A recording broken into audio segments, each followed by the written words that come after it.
সুপ্রিয় শিক্ষার্থীরা, ইসাপুর বাদশাহ চৌধুরী ডিগ্রি কলেজের অনলাইন ক্লাসে সম্পৃক্ত হওয়ায় তোমাদেরকে আন্তরিকভাবে ধন্যবাদ জানাচ্ছি। আশা করি তোমরা সকলে সুস্থ আছো এবং ভালো আছো এবং তোমাদের নিজ নিজ বাসায় অবস্থান করছো। আজকে তোমাদের অনলাইন ক্লাসে সম্পৃক্ত হয়ে আছি আমি মাসউদ বিন রশিদ, প্রভাষক, ইতিহাস বিষয়। প্রিয় শিক্ষার্থীরা, আজকে আমি তোমাদের ইতিহাস প্রথম পত্রের একটি গুরুত্বপূর্ণ বিষয়, সেটি হচ্ছে তোমার এবং গুরুত্বপূর্ণ অধ্যায়, যেটি হচ্ছে পাকিস্তানি আমলে বাংলা ভাষা আন্দোলন ও এর গতি প্রকৃতি। এই অধ্যায়ে একটা গুরুত্বপূর্ণ প্রশ্ন নিয়ে আজকে ক্লাস আলোচনা করব। সেটি হচ্ছে তোমার 21শে ফেব্রুয়ারি আন্তর্জাতিক মাতৃভাষা দিবস এবং এটা কিভাবে আন্তর্জাতিকীকরণ করা হয়েছে, এই বিষয়টি নিয়ে আজকে ক্লাসে আমি আলোচনা করব। আশা করি তোমরা সেটি মনোযোগ সহকারে শুনবে এবং বোঝার চেষ্টা করবা। যে তাহলে প্রিয় শিক্ষার্থীরা, আজকে ক্লাসে আমাদের আলোচনার বিষয়বস্তু হচ্ছে 21শে ফেব্রুয়ারি আন্তর্জাতিক মাতৃভাষা দিবস এবং 21শে ফেব্রুয়ারি বাংলা ভাষা যে আন্তর্জাতিকীকরণ, বাংলা ভাষা আন্তর্জাতিকীকরণ, এই বিষয়টি নিয়ে আজকের ক্লাসে আমরা আলোচনা করব এবং তোমরা মনোযোগ সহকারে শুনবে ও বোঝার চেষ্টা করবা। তাহলে আসো প্রিয় শিক্ষার্থীরা, আমরা আজকে ক্লাসে 21শে ফেব্রুয়ারি আন্তর্জাতিক মাতৃভাষা দিবস এবং আন্তর্জাতিকীকরণ সম্পর্কে আমরা আলোচনা করব এবং আশা করি তোমরা মনোযোগ সহকারে শুনবে এবং বোঝার চেষ্টা করবে। 21শে চেতনার দীপশিখা, যে 1952 সালের ভাষা আন্দোলনের যে 21শে যে চেতনা এবং যে দীপশিখা এতটাই উজ্জ্বল যে এর বিস্তৃতি শুধু দেশের মধ্যে সীমাবদ্ধ থাকেনি। এর বিস্তৃতি তোমার দেশের মধ্যে কি থাকেনি, সীমাবদ্ধ থাকেনি। দেশের সীমানা ডিঙ্গিয়ে আন্তর্জাতিক পরিমণ্ডলে কি হয়, তোমার প্রবেশ করেছে। যে আমাদের যে 21শে ফেব্রুয়ারি যে আমাদের ভাষা আন্দোলন রয়েছে, এটি আমাদের শুধু দেশের মধ্যে সীমাবদ্ধ ছিল এমন নয়, এটি আমাদের দেশের গণ্ডি ফেরিয়ে তোমার আন্তর্জাতিক পরিমণ্ডলেও কি হয়েছিল, যে আমাদের এই ভাষা আন্দোলনের ইতিহাস ব্যক্তি হয়েছে। তাহলে প্রিয় শিক্ষার্থীরা, তাহলে আমরা দেখতে পাচ্ছি যে আমাদের যে 21 যে রয়েছে, যে আমাদের ভাষা আন্দোলন রয়েছে, এটি আমাদের দেশের গণ্ডি ফেরিয়ে তোমার আন্তর্জাতিক পরিমণ্ডলে কি হয়েছিল, জায়গা করে নিয়েছিল। এরপরে দেখো প্রিয় শিক্ষার্থীরা, যে পৃথিবীর ইতিহাসে মাতৃভাষার জন্য 1952 21শে ফেব্রুয়ারি শুধু বাঙালিরাই জীবন দিয়েছে। এই দৃষ্টান্ত স্থাপন করে ইউনেস্কো 17 নভেম্বর 1999 সালে 21শে ফেব্রুয়ারিকে আন্তর্জাতিক মাতৃভাষা দিবস হিসেবে স্বীকৃতি দিয়েছে। এখন বাঙালির পরিচয় বিশ্বব্যাপী। এইসব কিছু অর্জনে রয়েছে 21 সৃষ্টির ফলে। তাহলে এই যে আমাদের আন্তর্জাতিক পরিমণ্ডলে যে আমাদের অবস্থান তৈরি হয়েছে, যে আমাদের ইতিহাস সৃষ্টি হয়েছে, সেটা কিন্তু 21শে ফেব্রুয়ারিও কি রেখেছে, অন্যতম ভূমিকা রেখেছে বলে আমরা সেটা অনুধাবন করতে পারছি এবং আমরা সেটা দেখতে পাচ্ছি। এরপরে প্রিয় শিক্ষার্থীরা দেখো তোমরা, যে এই দৃষ্টান্ত স্থাপনের কারণেই তোমার ইউনেস্কো কি করেছিল, 17 নভেম্বর 1999 সালে 21 ফেব্রুয়ারিকে আন্তর্জাতিক মাতৃভাষা দিবস হিসেবে স্বীকৃতি দিয়েছে। এখন বাঙালির পরিচয় তোমার বিশ্বব্যাপী। এইসব কিছু অর্জন হয়েছে 21 সৃষ্টির ফলে। 21 চেতনার অগ্রযাত্রা আজও থেমে যায়নি। যে 21-এর যে অর্জন, 21-এর যে তোমার যে 21-এর যে তোমার ব্যক্তি, এটা কিন্তু এখনোই কি হয়নি, থেমে যায়নি। দেশ থেকে দেশান্তরে সাফল্য গাথা নিয়ে ছুটে চলাই যেন 21-এর ধর্ম। যে দেশ থেকে দেশে যে ছুটে চলাটাই কি 21-এর ধর্ম। এরপরে দেখো প্রিয় শিক্ষার্থীরা, যে 21শে ফেব্রুয়ারি যে যেভাবে তোমার আন্তর্জাতিক মাতৃভাষা দিবস হিসাবে আমরা পেয়েছি, যে 21শে ফেব্রুয়ারিকে যে ইতিহাসটা, যে ঘটনাটা, সেটা হচ্ছে তোমার 21শে ফেব্রুয়ারি 1992, যে 52-এর 21-এর রক্তদান অবিস্মরণীয় করে রাখতে ভারতের ত্রিপুরা রাজ্যের বাংলাভাষীরা 1992 খ্রিস্টাব্দে 21শে ফেব্রুয়ারি থেকে বেসরকারিভাবে বাংলা ভাষা দিবস হিসেবে পালন করা শুরু করে। এরপরে তোমার আমরা দেখতে পাই যে এদিন 9 জানুয়ারি 1998 সালে আমরা যে জিনিসটা 9 জানুয়ারি 1998 সালে যে জিনিসটা আমরা দেখতে পাই যে এদিন কানাডা প্রবাসী বাঙালি যে রফিকুল ইসলাম এবং আব্দুল সালাম তাদের প্রতিষ্ঠিত the mother language love the world সংগঠনের মাধ্যমে তোমার জাতিসংঘের তৎকালীন মহাসচিব কোফি আনানের কাছে এক পত্র প্রেরণ করেন। পত্রের মূল বিষয় ছিল বিশ্বের প্রতিটি ভাষার প্রতি শ্রদ্ধা জানানোর জন্য।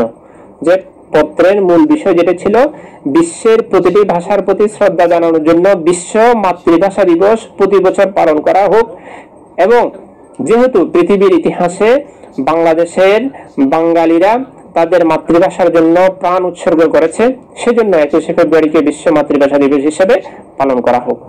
তারপর আমরা 23 জানুয়ারি 1998 সালে যে জিনিসটা ইতিহাসটা জানতে পারি যে এদিন জাতিসংঘের মহাসচিবের পক্ষে ডিপার্টমেন্ট অফ পাবলিক ইনফরমেশন এর অফিসার ইনচার্জ হাসান ফেরদৌস রফিকুল ইসলামের নিকট একটি পত্র প্রেরণ করেন। পত্রে 21শে ফেব্রুয়ারিকে আন্তর্জাতিক মাতৃভাষা দিবস ঘোষণা করার প্রস্তাবটি যেন কোন সদস্য দেশ থেকে উত্থাপন করা হয় সেই ব্যাপারে পরামর্শ দেওয়া হয়েছিল।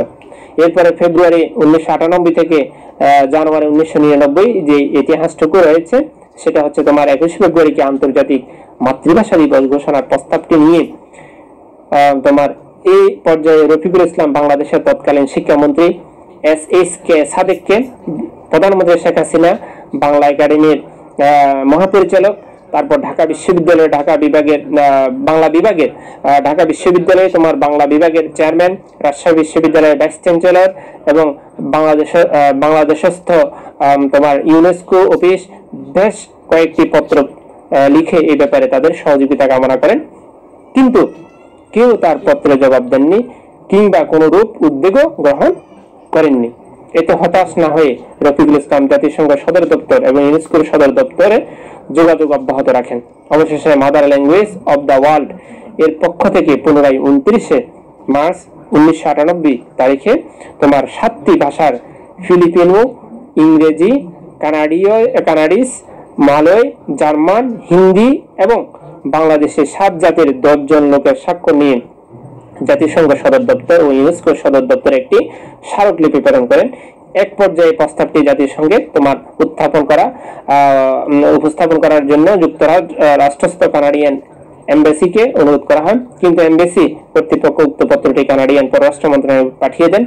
এই পর্যায়ে রফিকুল ইসলাম বেশ কয়েকবার কানাডিয়ান পররাষ্ট্র মন্ত্রণালয়ের সাথে টেলিফোনে আলাপ করলেও তারা সিদ্ধান্ত নিতে অপারগ হয়। অতঃপর পত্রের অপর একটি কপি রফিকুল ইসলাম সরাসরি জাতিসংঘের মহাসচিবের বরাবর প্রেরণ করেন। এমত অবস্থায় প্রায় 8 মাসাধিক কাল জাতিসংঘের তথ্য অধিদপ্তরের সাথে বিভিন্ন সময়ে ফোনে আলাপ করেন। ফেব্রুয়ারি 1999 এসে উক্ত দপ্তরের হাসান ফেরদৌস বিষয়টি নিয়ে ইউনেস্কোর সাথে যোগাযোগ করার উপদেশ দেন। এরপরে 19 ফেব্রুয়ারি 1999 সালে যে ঘটনাটি সেটা হচ্ছে তোমার হাসান ফেরদৌস উপদেশ মতো রফিকুল ইসলাম পত্রটি ইউনেস্কোতে প্রেরণ করেন। এই পর্যায়ে রফিকুল ইসলাম ইউনেস্কোর ভাষা বিভাগের পরিচালকের সঙ্গে আলাপ করেন। ভাষা বিভাগের পরিচালক এই বিষয়ে খুবই উৎসাহ বোধ করেন। তারপর তোমার 8 এপ্রিল 1999 যে সালে তোমার উদ্যোক্তারা ইউনেস্কোর সঙ্গে যোগাযোগ করলে ইউনেস্কো সদর দপ্তর ভাষা বিভাগের আন্না মারিয়ার রফিকুল ইসলামকে 8 এপ্রিল তারপর 1999 সালে এক পত্রে এই ব্যাপারে প্রয়োজনীয় তথ্যাবলী রফিকুল ইসলামের নিকট প্রেরণ করেন। সংক্ষেপে যে জিনিসগুলো যে প্রস্তাবটি গ্রহণ করতে হলে জেনারেল কনফারেন্সে তা উপস্থাপন করতে হবে। 30তম অধিবেশনে এই বছরের নভেম্বর ডিসেম্বর হবে, ওই সময় এই সুযোগ রয়েছে। প্রস্তাবটি সমর্থন করে যে কোনো একটি দেশ তার নিজের প্রস্তাব হিসেবে উত্থাপন করবে। এই ব্যাপারে ইউনেস্কো ন্যাশনাল কমিশন কোনো একটি দেশকে প্রস্তাব হিসেবে বিষয়টি উপস্থাপনের জন্য অনুরোধ করতে বলেন। দেশগুলো হচ্ছে বাংলাদেশ, কানাডা, ফিনল্যান্ড, ভারত এবং হাঙ্গেরি। তারপর তোমার মে 1999 সালে তোমার মে থেকে অক্টোবর 1999 সালের মধ্যে যেটি হয় যে রফিকুল ইসলাম 5টি দেশের সঙ্গে ব্যাপকভাবে যোগাযোগ করেন। ফলশ্রুতি 16 আগস্ট 1999 সালে হাঙ্গেরি থেকে প্রথম সমর্থন সূচক প্রস্তাবটি ইউনেস্কো এবং রফিকুল ইসলাম নিকট আসে। ফিনল্যান্ড জানায় অন্য কোনো দেশের প্রস্তাব উত্থাপন করলে তারা সমর্থন দেবে। বহুবার যোগাযোগ ও ফোনে আলাপের পর ভারত ও কানাডা সিদ্ধান্ত দিতে অপারগতা প্রকাশ করে। ইতিমধ্যে Rafiqul Islam secretary general UNESCO of Bangladesh এবং শিক্ষা সচিব কাজী রফিকুদ্দিনের সঙ্গে আলাপ করেন। তিনি গভীর আগ্রহ প্রকাশ করেন ইউনেস্কো তোমার বাংলাদেশ এবং শিক্ষা তোমার অতি সত্বর তৎকালীন শিক্ষামন্ত্রী এস.কে সাদেকের সাথে আলাপ করেন এবং সময়ের স্বল্পতা হেতু এক ব্যক্তিগত পত্রে বিষয়টি তৎকালীন প্রধানমন্ত্রী শেখ হাসিনাকে তোমার অবহিত করেন। তৎকালীন প্রধানমন্ত্রী শেখ হাসিনা খুব আগ্রহান্বিত হয় এবং অতি দ্রুত তার সাথে প্রস্তাবটি ইউনেস্কোর দপ্তরে প্রেরণের নির্দেশ দেন। ফলে প্রস্তাবটি জমাদানের সর্বশেষ দিনের আগের দিন নানা বাধা বিপত্তি উপেক্ষা করে বাংলাদেশের শিক্ষা মন্ত্রণালয় 17 লাইনের একটি প্রস্তাব ফ্যাক্স যুগে প্যারিসে প্রেরণ করেন। আনুষ্ঠানিকভাবে বাংলাদেশ ন্যাশনাল কমিশন ফর ইউনেস্কোর সচিব কফিল উদ্দিন আহমেদ প্রস্তাবটি পেশ করেন। তারপর 9 সেপ্টেম্বর 1999 খ্রিস্টাব্দে ইউনেস্কো 157তম অধিবেশনে এবং 30তম সাধারণ সম্মেলনে বাংলাদেশ এই প্রস্তাব আসে। 160তম অধিবেশনে তৎকালীন বাংলাদেশের শিক্ষামন্ত্রী এস.কে সাদেক বিভিন্ন দেশের মন্ত্রীদের সাথে আলোচনা করে জনমত সৃষ্টি করেন। কানাডা থেকে মাতৃভাষা দিবস হিসেবে ঘোষণা করার জন্য যে প্রস্তাব করেছে বাংলাদেশের সেই উদ্বৃত্তি সহ প্রস্তাবটি উত্থাপন করেন। 26 অক্টোবর থেকে 17 নভেম্বর 1999 তৎকালীন শিক্ষামন্ত্রী S K Sadek special adviser to the DG of UNESCO Tozammel Haque, রাষ্ট্রদূত সৈয়দ মোয়াজ্জেম আলী, ইউনেস্কো সচিব কফিল উদ্দিন আহমেদ এবং কাউন্সিল ইশতিয়াক চৌধুরী এই প্রস্তাবটি পাশ করানোর জন্য ব্যাপক কূটনৈতিক তৎপরতা চালান। এর ফলে প্যারিসের অনুষ্ঠিত সর্বসম্মতভাবে প্রস্তাবটি গৃহীত হয়। আনুষ্ঠানিকভাবে প্রস্তাবটি বাংলাদেশের তরফ থেকে উত্থাপন করা হলে প্রস্তাবটি যেসব দেশ সমর্থন করেছিল সেগুলোর মধ্যে হচ্ছে ওমান, লেবানন, তারপর রয়েছে শ্রীলঙ্কা, তারপর ইজিপ্ট, তারপর এরপরে রাশিয়ান ফেডারেশন, বাহামা, তারপর ডোমিনিকান রিপাবলিক, তারপর বেলারুশ, ফিলিপিন্স, তারপর coat D ভয়ার, India, Honduras, Gambia, তারপর প্যারারেট স্টেট অফ মাইক্রোনেশিয়া, তারপর ভানুয়াটু, ইন্দোনেশিয়া, পাপুয়া নিউ গিনি, তারপর ক্যামরুস, এরপর Pakistan, Islamic Republic of Iran, Lithuania, তারপর ইতালি এবং সিরিয়া। এই রাষ্ট্রগুলো কি করে যে প্রস্তাবটি বাংলাদেশের তরফ থেকে উত্থাপন করা হলে সমর্থন করেছিল। এরপর 17 নভেম্বর 1999 এদিন প্যারিসে অনুষ্ঠিত ইউনেস্কোর 30তম সাধারণ সম্মেলনে 21 ফেব্রুয়ারি আন্তর্জাতিক মাতৃভাষা দিবস হিসেবে পালনের সিদ্ধান্ত গৃহীত হয়। উল্লেখ্য, উক্ত সম্মেলনের 16 নভেম্বর শুরু হলেও আলোচ্য বিষয়টি সিদ্ধান্তটি হয় 17 নভেম্বর। প্রকৃতপক্ষে এটা ছিল মাতৃভাষা বাংলার দাবিতে 1952 সালের 21 ফেব্রুয়ারিতে বাংলাদেশের বাংলা ভাষাভাষী জনগোষ্ঠীর নজিরবিহীন আত্মত্যাগের মূল্যায়ন ও স্বীকৃতি। 1952 সাল থেকে বাংলাদেশের মানুষ এবং 1971 সালে স্বাধীন রাষ্ট্র হিসেবে অভ্যুদয়ের পর গণপ্রজাতন্ত্রী বাংলাদেশ কতটা ভাবগাম্ভীর পরিবেশ অদ্যাবধি দিবসটি পালন করছে তাও এই সম্মেলনের যথার্থ গুরুত্বের সঙ্গে কি রয়েছে লিপিবদ্ধ হয়। তাহলে প্রিয় শিক্ষার্থীরা, আমরা আজকের ক্লাসের মাধ্যমে আমাদের বাংলা ভাষা কিভাবে যে আন্তর্জাতিক পর্যায়ে কি হয়েছিল, যে আন্তর্জাতিকরণ হয়েছে এবং ইউনেস্কো কিভাবে স্বীকৃতি দিয়েছে, এই জিনিসটা আজকে ক্লাসের মাধ্যমে তোমরা জানতে পেরেছো।